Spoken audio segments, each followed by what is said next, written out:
Genesis chapter 25. And Abraham took another wife, whose name was Keturah, and she bore him Zimran, and Yokshan, and Medan, and Midian, and Yishbak, and Shuah.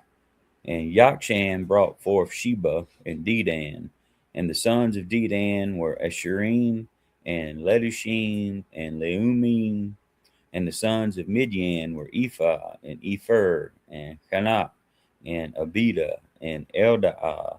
These were the children of Keturah. Now Abraham gave all that he had to Yitzhak, but to the sons of the concubines whom Abraham had, Abraham gave gifts while he was still living, and sent them away from his son Yitzhak eastward to the land of the east. And these are all the years of Abraham's life which he lived, 175 years. And Abraham breathed his last and died in a good old age and satisfied, and was gathered to his people. And his sons Yitzhak and Ishmael buried him in the cave of Machpelah, which is before Mamre, in the field of Ephron, son of Sohar the Hittite.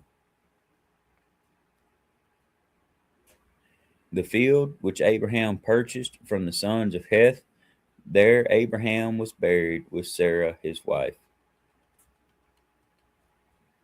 And it came to be, after the death of Abraham, that Elohim blessed his son Yitzhak, and Yitzhak dwelt at Beer Lahai Roi.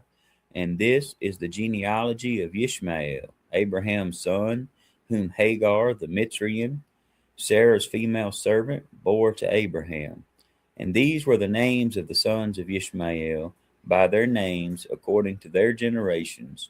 The firstborn of Ishmael, Nebaioth, then Kedar, then Abdiel, and Mibsam, and Mishma, and Duma, and Massa, Hadar, and Timah, Yetur, Naphish, and Kedemah.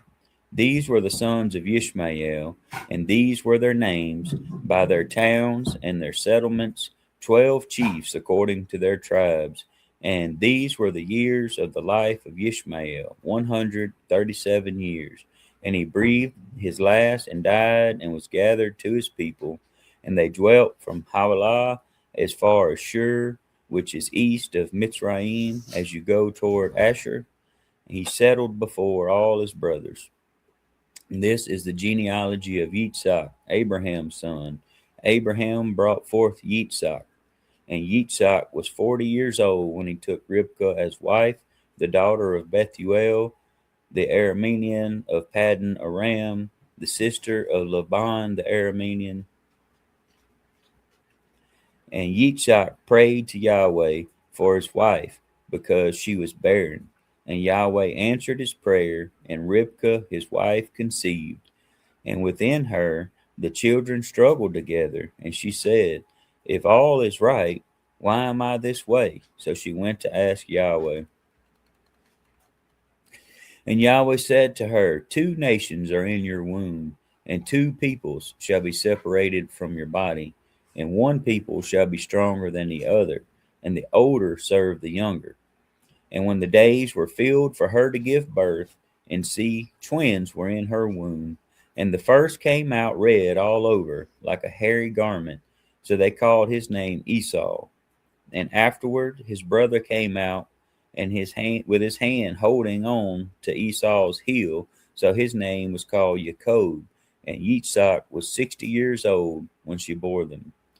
And the boys grew up, and Esau became a man knowing how to hunt, a man of the field, while Jacob was a complete man, dwelling in tents.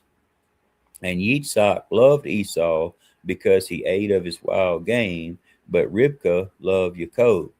And Jacob cooked a stew, and Esau came from the field, and he was weary. And Esau said to Jacob, Please feed me with that same red stew, for I am weary. That is why his name was called Edom. But Jacob said, Sell me your birthright today.